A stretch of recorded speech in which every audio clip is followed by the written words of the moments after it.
ito, sinusulat ko na ang dapat kong gagawin itong pagbabakasyon ko. Sinulat ko na para maganda ang plano at hindi mamali. So, first, tapusin ko muna yung aking bangka. Need ng 100K para makalangoy na yung aking bangka. And second, kailangan may magawa akong isang pangluluto na sana magiging signature ko ang pagluluto ng bibingka.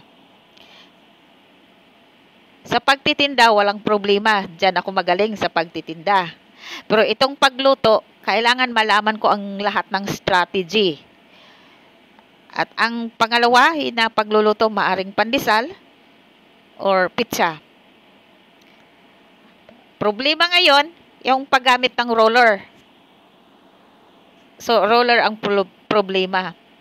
Pag-aralan na, natatakot akong humawak ng roller. Maaring itaas ko lang yung kamay paghawak ng roller. Pero kailangang magawa ko talaga ito.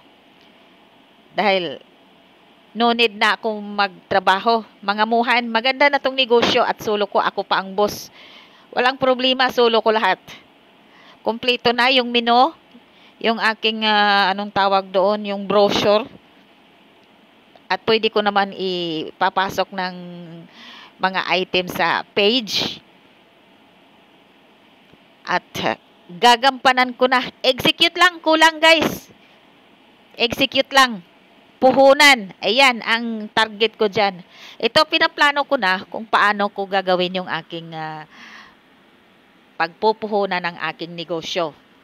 Halimbawa, nagpuhunan ako ng 100% asset. Kailangan naman yung 40% i-start mo for expansion. Tapos yung 50% isi-save sa istipot mo lang, sisave mo lang yun sa account.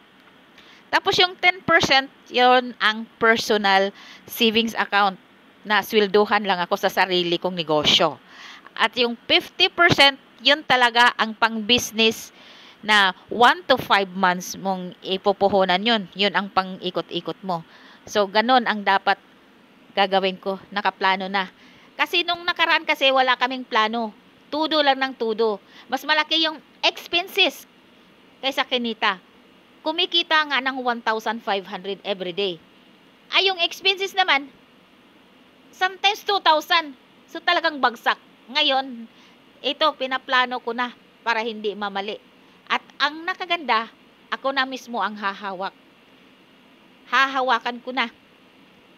Pati yung pagmamanage ng bangka. Sa bahay, i-stop ko lang muna yung bahay. Nakaupo lang naman yun. Hindi naman siguro kung mauulanan doon. Pintura, door, yung sira ang kulang. Bintana.